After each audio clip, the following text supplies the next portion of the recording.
I'm going to share strategies that I've learned and that I've researched so that we can curb our boredom with healthy activities or diversions. All right, so the first thing you want to do is to be able to recognize, am I hungry or am I emotional or bored of eating? When you feel the urge to snack, the first thing I recommend you do is to stop and think about a few things. First, think about the physical. Are you feeling it in your stomach? Do you feel weak? Are you lightheaded? Or are you thinking about it? I want this food, I want that food. And then the second thing you can do is to think back to when you had your last meal and what that meal was. So if you know you had a meal that had protein and it was a good meal, then chances are you're not hungry, and there are other things you can do about that. And that kind of gets me to planning your meals and snacks. Let me share with you what I do. Each week, I go through and select a couple of meals that I'm going to cook for the week, the big meals. And I actually have a menu planner, grocery shopping, calorie, all of that, kind of a free download at my website, AnnEvolving.com. There's a few options there. I will choose from the list of these recipes and I'll make a couple of them, and then I will portion them out in meal containers and know that in doing that, I have 2 or 3 meals for the week that I can rotate for dinner and for lunch. The second thing is you want to schedule your meals. You want to know that you're going to eat at certain times of the day. I will eat breakfast at 7, then I'll eat my lunch around noon. When I come home from work, I do my hour on the bike, I eat dinner, and then I'm supposed to fast for 12 hours. And I don't really think of it as fasting. I just think of it as I'm done eating for the day. I do want to say that when you're starting to learn to eat 3 meals a day, it's hard.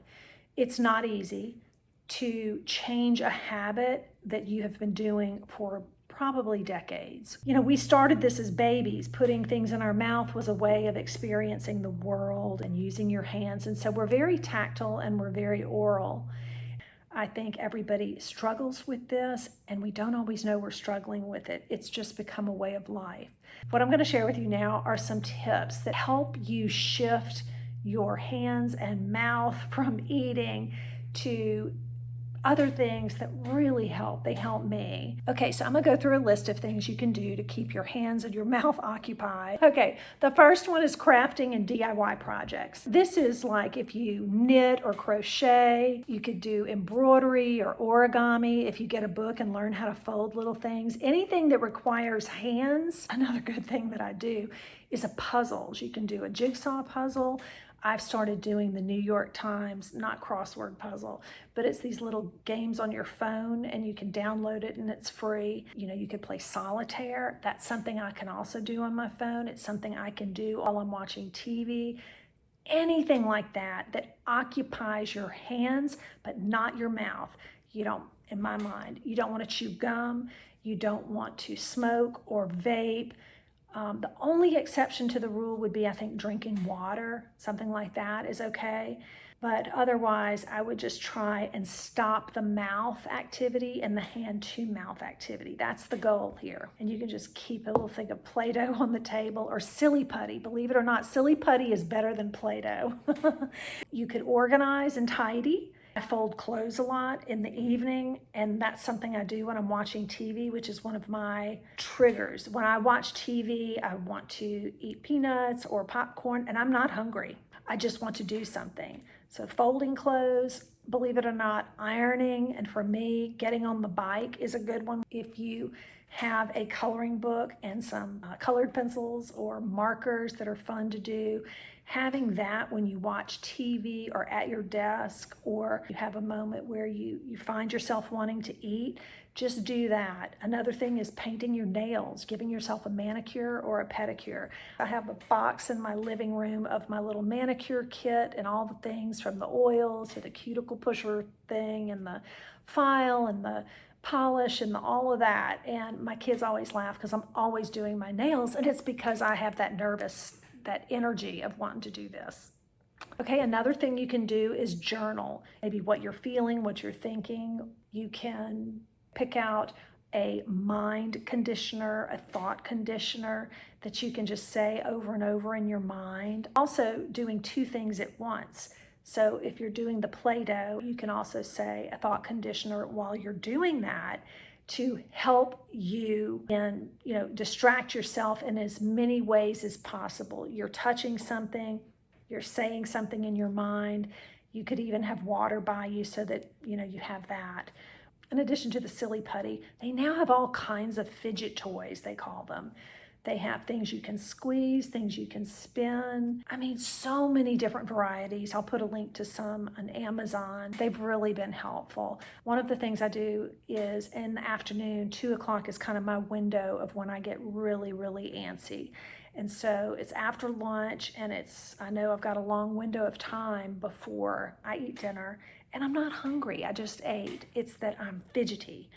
And so what I do is I go brush my teeth. And brushing my teeth gives me a sense of sweetness.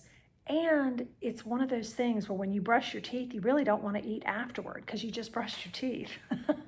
And then the other thing is, and I only recently realized I was doing it, when I drink water, I hold it in my mouth a moment.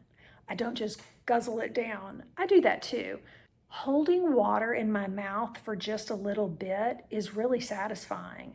Again, it's that I don't think we realize it, but we want something in our mouth. And holding that water, it's not like I'm swishing it. I'm not doing anything weird. And it gives me a sense of fullness, and it gives me a sense of control in that I'm taking in the water, I'm holding it there, and when I'm satisfied, I swallow. It sounds silly, but it's something I do that works for me, and it's not food. So I recommend that. These tips, they actually help curb those emotions and just kind of keep you more level. So wrapping up today, I want to tell you again, the 3 things you want to do is you first want to identify, are you hungry? And you can do that by considering, is it a physical issue or is it something else? Are you craving something? And that's your first telltale sign that if you're craving something, it's probably not hunger, it's probably boredom or some other emotion. The second thing to do is to meal plan and schedule your meals so that you know that you are getting the protein and the nutrition that you need to assure yourself that you're not hungry. So when you get to the point where you are craving something, you can tell yourself, I'm good. I am eating what I need to eat. And so being able to validate that for yourself is another way to tell yourself, I'm not hungry. And then the third thing is to have a distraction plan, to do some of these things, to do some of these tactile or mental things that can help distract you and that interest you and kind of keep you engaged. Are there any of these tips that you like? Maybe share something that you do. I really hope this helps you distinguish between hunger and boredom, and that in learning this, it helps you change and create healthy habits that help you stay healthy. I really look forward to seeing you in the next one.